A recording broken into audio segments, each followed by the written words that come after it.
ഇന്ന് നമ്മൾ കപ്പ ബിരിയാണിയാണ് ഉണ്ടാക്കുന്നത്. അതെങ്ങനെയാണ് ഉണ്ടാക്കാമെന്ന് നോക്കാം. 1 കിലോ കപ്പ വെച്ചിട്ടാണ് നമ്മളത് ചെയ്യുന്നത്.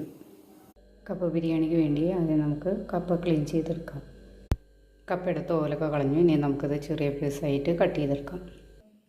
കപ്പ നമ്മൾ കട്ട് ചെയ്ത് കഴിഞ്ഞു. ഇനി നമുക്കത് വേവിക്കാൻ വയ്ക്കാം. കുറച്ച് മഞ്ഞൾപ്പൊടി, 1 ടീസ്പൂൺ ഉപ്പ് ഇട്ടിട്ട് നമ്മളത് മൂടി വെച്ച് വേവിക്കാൻ പോവാണ്. അപ്പോൾ അത് മൂടി വയ്ക്കാം. കപ്പ നന്നായിട്ട് തിളച്ചു. ഇനി അത് സിമ്മിൽ കിടന്ന് വേവട്ടെ. നമുക്ക് മസാലയ്ക്കുള്ള കാര്യങ്ങൾ റെഡിയാക്കാം.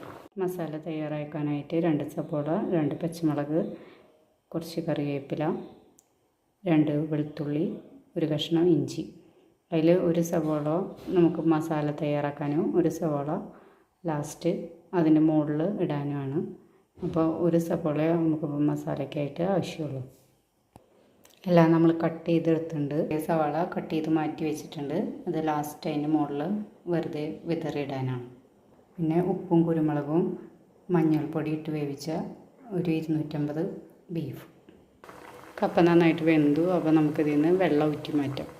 കപ്പയിലെ വെള്ളമൊക്കെ ഊറ്റി മാറ്റി. ഇനി നമുക്ക് ചിലവർക്ക് ഇങ്ങനെ കപ്പ കഴിക്കുമ്പോൾ ഗ്യാസിൻ്റെ പ്രശ്നം ഉണ്ടാവും. അത് ഇല്ലാതിരിക്കാനായിട്ട് നമുക്ക് ഇതിൽ ഒരു പ്രാവശ്യം കൂടി കുറച്ച് വെള്ളം തിളപ്പിച്ചിട്ട് ഒഴിച്ചിട്ട് ഒന്നും കൂടി ഇത് ഊറ്റിയെടുക്കാം. എന്നിപ്പോൾ ഇതിൽ വെള്ളം തിളപ്പിച്ച് ഒഴിച്ചിട്ടുണ്ട്. നമുക്കിത് ഊറ്റി മാറ്റാം. രണ്ടാമത് ചേർത്ത വെള്ളം നമ്മൾ ഊറ്റി മാറ്റിയിട്ടുണ്ട്. നമുക്കിനി മസാല തയ്യാറാക്കാം. മസാല തയ്യാറാക്കാനായിട്ട് നമ്മളൊരു ഉരുളി വെച്ചിട്ടുണ്ട്. അത് ചൂടാകുമ്പോൾ നമുക്ക് അതിലേക്ക് ഓയിൽ ഒഴിക്കാം. എണ്ണ ചൂടായി. അപ്പോൾ നമുക്കതിൽ എല്ലാ ഇൻഗ്രീഡിയൻസും ചേർത്തിട്ട് നന്നായിട്ട് വഴറ്റിയെടുക്കാം.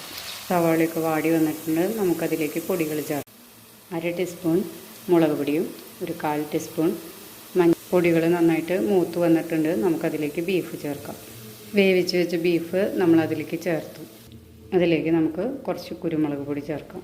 കുറച്ച് മസാലപ്പൊടിയും ചേർക്കാം. ആവശ്യത്തിന് ഉപ്പ് ചേർത്ത് മിക്സ് ചെയ്ത് നന്നായി തിളച്ച് വരുമ്പോൾ നമുക്ക് വേവിച്ച് വെച്ചിരിക്കുന്ന കപ്പ അതിലോട്ട് ചേർക്കാം. ബീഫിൻ്റെ മിക്സ് നന്നായി തിളച്ച് വന്നിട്ടുണ്ട്.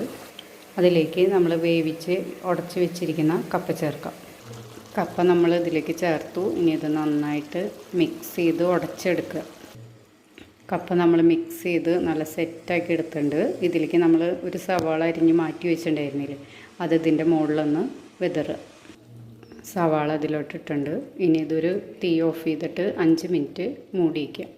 ഇതപ്പോൾ ഇത് നമ്മൾ മൂടി വയ്ക്കുകയാണ്. 5 മിനിറ്റ് കഴിയുമ്പോൾ നമുക്കത് സെർവിങ് ഡിഷിലേക്ക് മാറ്റാം. 5 മിനിറ്റ് കഴിഞ്ഞു. നമുക്കത് തുറന്ന് നോക്കാം. അപ്പോൾ അത് ആ മൂടി വെച്ച ആ ചൂടിലിരുന്നിട്ട് ആ സബോളയൊക്കെ നല്ല സോഫ്റ്റായി ഉണ്ടാവും. സബോളയുടെ ആ ചെറിയൊരു എരിവ് നമുക്ക് എടുക്കില്ല. അപ്പോൾ നമുക്കത് സെർവിങ് ഡിഷിലേക്ക് മാറ്റാം. നല്ല ടേസ്റ്റിയായ കപ്പ ബിരിയാണി തയ്യാറായിട്ടുണ്ട്. എല്ലാവരും ഇത് ട്രൈ ചെയ്ത് നോക്കിയിട്ട് അഭിപ്രായങ്ങൾ അറിയിക്കുക. പുതിയൊരു വീഡിയോയിൽ കാണാം. ബൈ.